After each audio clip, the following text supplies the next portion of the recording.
Hey guys, Allison here. Well, today I want to talk to you about how to break free from dysfunction. Now, obviously, therapy would be a really good idea if you find that you're in really dysfunctional patterns. But first off, I want to identify or define what do we mean by dysfunction? All right, now, as the word implies, whatever's not working for you. Now, often we see patterns in families. Maybe there's addictions, you're dealing with addicted family members. Maybe you find you have a string of broken relationships and you can't kind of figure it out. Maybe your time management, whatever it is, isn't working. So first off, you want to define, okay, what's not working in my life? But then you want to identify what are the patterns, because generally speaking, we seem to do the same things over and over and over. So to look and say, okay, what are my patterns? Like I said, if it's dysfunctional relationships or broken relationships, or always feeling like nobody is respectful toward you, or that people are taking advantage of you, those become very dysfunctional patterns. So once you identify what the dysfunctions are, what the patterns are, I think you need to identify what your goal is. What do you want to be different? Now, I know people are going to say, well, I want to be happy. Okay, that's way too general. We need to be more specific. So I want to give you an analogy. Let's say the bathroom lock is broken in your house and you have little kids, or maybe you have guests over, and people are constantly barging in on you, and you're getting very angry and very, very upset because you want some privacy in there, as anybody would. But this thing keeps going and going and going, and you've told them to knock first and they're not knocking first, or there's a guest in the house and they don't realize that the door is, the lock is broken, whatever it is. But you find yourself constantly frustrated. And that's probably just describing other patterns in your life, right?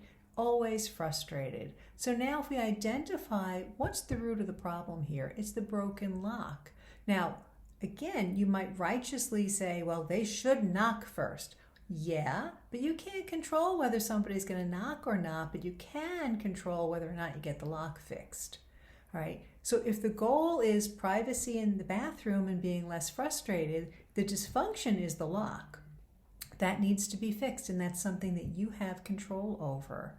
Now, obviously, it's not as easy in interpersonal patterns, but I bet if you look at your life, you could say, you know what?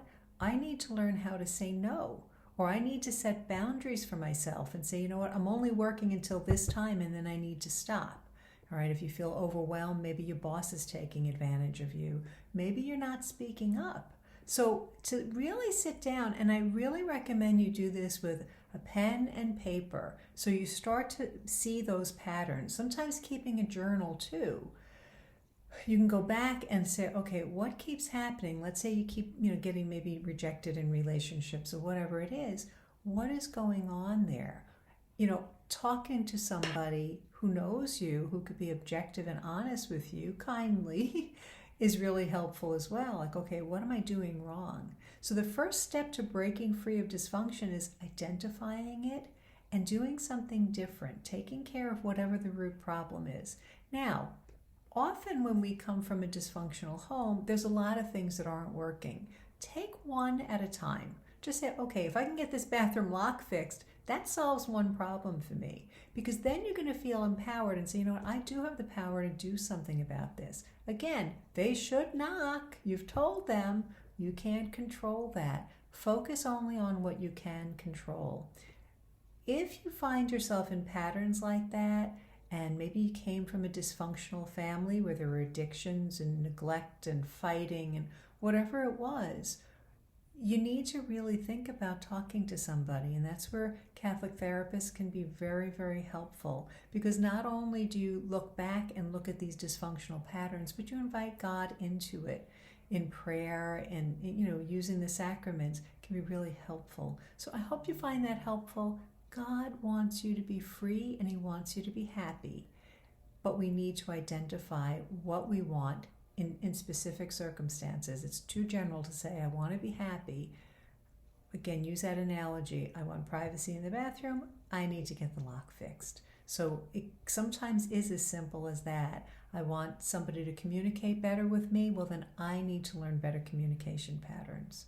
right? I want somebody to be respectful toward me. Well, then I need to set a boundary that doesn't allow them to disrespect me, or that I don't give them what they want when they're not speaking to me in the right way. So we do have more power than we think. Again, think about if you're really struggling, you can make changes that will have profound effects on generations to come if you can learn this stuff. And that's where therapy is truly, truly investment. So there's a link below to catholictherapist.com. Be sure to download my free report, What Every Catholic Should Know Before Starting Therapy. I go over what therapy is, what to expect, some of the common questions people have, some of the things you want to look out for, and I think you'll find it really helpful. God bless you.